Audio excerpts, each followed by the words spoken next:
Good morning dear students. बच्चों कैसे हैं आप लोग। हम चैप्टर 7 क्या निराश हुआ जाए का अध्ययन कर रहे थे, जिसके जो लेखक हैं वो हजारी प्रसाद द्विवेदी जी हैं। जिसमें लेखक ने बताया है कि वो अक्सर जो है समाचार पत्रों में ठगी, डकैती, चोरी, तस्करी और भ्रष्टाचार से भरे हुए समाचार पत्र को पढ़ते हैं और उनको समाज में आरोप प्रत्यारोप जो है जैसा माहौल दिखाई देता है। लेकिन इसके बाद भी हमारे समाज में बहुत सी अच्छी बातें भी हैं।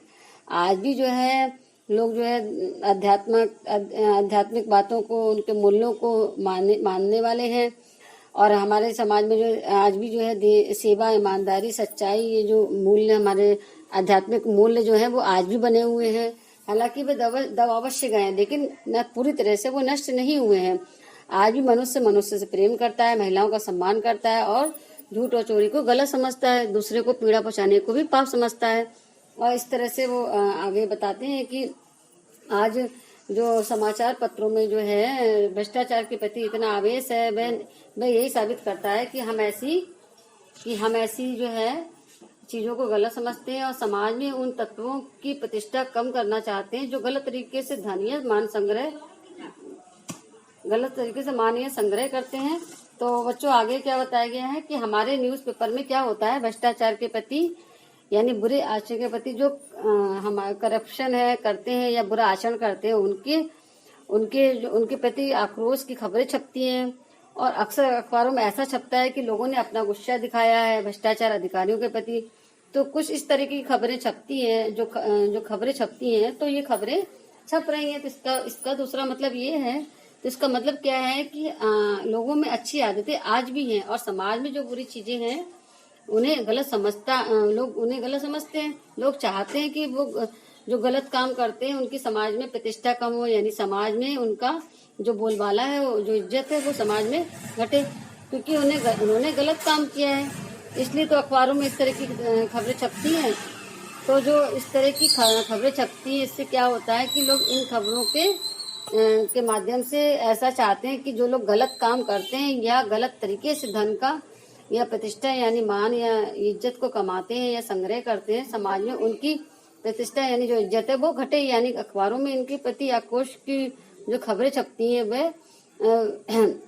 वो जो है उनके प्रति आक्रोश प्रकट करने का एक साधन है, समाचार पत्र, जिसमें लोग उनके प्रति आक्रोश प्रकट करते हैं। यानी आज भी हमारे समाज में लोग उनके प्रति, ऐसे लोगों के प्रति घृणा या आक्रोश का भाव रखते हैं। फिर आगे देखिए बच्चों, लेखक क्या कहता है कि दोषों का पर्दाफाश करना बुरी बात नहीं है। बुराई ये मालूम होती है कि जो है किसी के आचरण में के गलत पक्ष को उद्घाटित करके उसमें रस लिया जाता है और दोषों उद्घाटन को एकमात्र कर्तव्य मान लिया जाता है। बुराई में रस लेना बुरी बात है। अच्छाई में उतना ही रस लेकर उजागर न करना और भी बुरी बात है। सैकड़ों घटनाएं ऐसी घटती है जिन्हें उजागर करने में से लोग जिनमें अच्छाई के प्रति अच्छी भावना जगती है। तो यहाँ पर लेखक क्या कहते हैं कि किसी के दोषों को बताना और दोषों का पर्दाफाश करना यानी दोषों को बताना, ये तो ये बहुत बुरी बात नहीं है। यानी किसी ने गलत काम किया है तो उसकी बुराइयों के बारे में पता चलना ही चाहिए। लेकिन बुरा क्या है, बुराई तब हो जाती है जब हम किसी की गलत बातों कि क्या करते हैं उसे मजे लेकर सुनते हैं, या किसी के आचरण के गलत पक्ष को हम बताते समय क्या करते हैं उसमें आनंद लेते हैं, उसको आनंद से बताते हैं।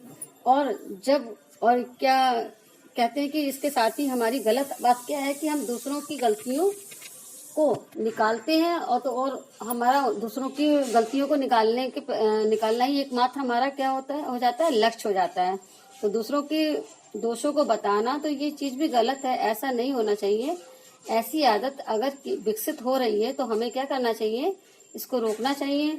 बुराई में रस लेना भी बहुत बुरी आदत है, बात है। तो जैसे बहुत से लोग ऐसे होते हैं जिनके पास कोई दूसरा काम ही नहीं होता है, गलतियां बताने के अलावा उनका एकमात्र कर्तव्य होता है गलतियां निकालना। और अगर इसी के साथ हमें लोगों की अच्छी बातों का पता चलता है तो हमें उसे कैसे बताना चाहिए, तो हमें उसे आनंद के साथ बताना चाहिए। लेकिन फिर भी क्या करते हैं सब लोग ज्यादातर क्या करते हैं कि बुरी आदतों को या बुराइयों को बहुत आनंद के साथ बताते हैं और अच्छी आदतों में एक साधारण रूप से उस बात को प्रकट करते हैं दूसरे के सामने। तो आगे लेखक यही कहते हैं कि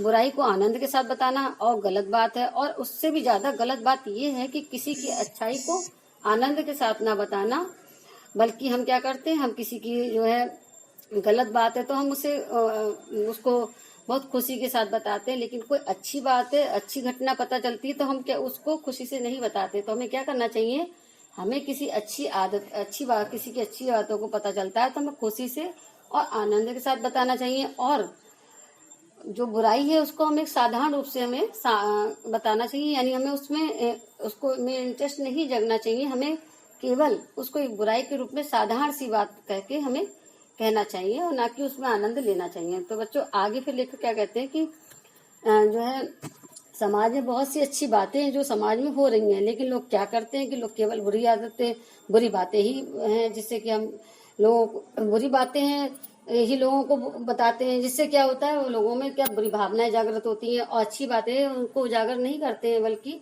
अच्छी बातों में ना ही आनंद लेते हैं ना ही अच्छी बातों को प्रकट करते हैं। तो अच्छी बातें नहीं पता चलती जितनी की हमें अच्छाई की अपेक्षा बुराई ज्यादा पता चलती है, बुरी बातें ज्यादा पता चलती हैं, और बुरी भावनाएं जो है लोगों के मन में जो है जागृत हो जाती हैं। तो ऐसे ही लेखक एक घटना के बारे में बताते हैं कि एक बार रेलवे स्टेशन पर टिकट लेते हुए गलती से मैंने 10 की बजाय 100 रुपए का नोट दे दिया और मैं जल्दी जल्दी गाड़ी में आकर बैठ गया। थोड़ी देर बाद देखा मैंने टिकट बाबू ने उन दिनों के सेकंड क्लास के डिब्बे में हर आदमी को जो है चेहरा पहचानता हुआ उपस्थित हुआ। उसने मुझे पहचान लिया और बड़ी विनम्रता के साथ मेरे हाथ में 90 रुपए रख दिए और बोला, ये बहुत गलती हो गई, आपने भी नहीं देखा, मैंने भी नहीं देखा। उसके चेहरे पर विचित्र संतोष और गरिमा थी, मैं चकित रह गया। तो यहाँ पर लेखक ने एक अपनी घटना के बारे में बताया है कि अपने जीवन में घटी ये घटना के बारे में बताया है कि एक बार लेखक ने टिकट खरीदा और 10 रुपए की जगह पर वह उसको टिकट वाले को मतलब 100 रुपए का नोट दे दिया उसने, और गाड़ी के में आकर बैठ गया। और ऐसा हमारे साथ भी अक्सर ऐसा होता है कि हम जल्दी में क्या, कभी कभार ऐसा होता है कि हम टिकट खरीदते समय ज्यादा पैसे दे देते हैं या सब्जी खरीदते समय ज्यादा पैसे देते हैं, और लेकिन फिर भी अक्सर क्या होता है कि सब्जी वाला आकर जो है हमारे पैसे हमें वापस कर देता है। तो उनके साथ भी ऐसा ही कुछ हुआ। जो टिकट काट रहा था वो उनके पास आया और लेखक को 90 रुपए वापस देते हुए बोला कि जो है आपने गलती से मुझे 100 रुपए दे दिए थे, जबकि आपको 10 रुपए देने थे। और उसको पैसे वापस करते हुए उसने जो है टिकट वाले ने लेखक को पैसे वापस कर दिए। तो जब लेखक ने उसके चेहरे पे देखा तो उसके चेहरे पे इतना विचित्र संतोष यानी सेटिस्फेक्शन और गरिमा थी, जिसे देखकर लेखक चकित रह गया। तो यहाँ पर ये कहने का तात्पर्य है कि लेखक ये कहना चाहता है कि आज भी हमारे समाज में सच्चाई और ईमानदारी, कितना करप्शन होने के बाद भी, भ्रष्टाचार होने के बाद भी हमारे समाज में आज भी सच्चाई और ईमानदारी उपस्थित है। और इसके बारे में उन्होंने घटना बताई है कि ये घटना एक उनका जो है एक उदाहरण स्वरूप है कि आज भी हमारे समाज में सच्चाई और ईमानदारी बाकी है।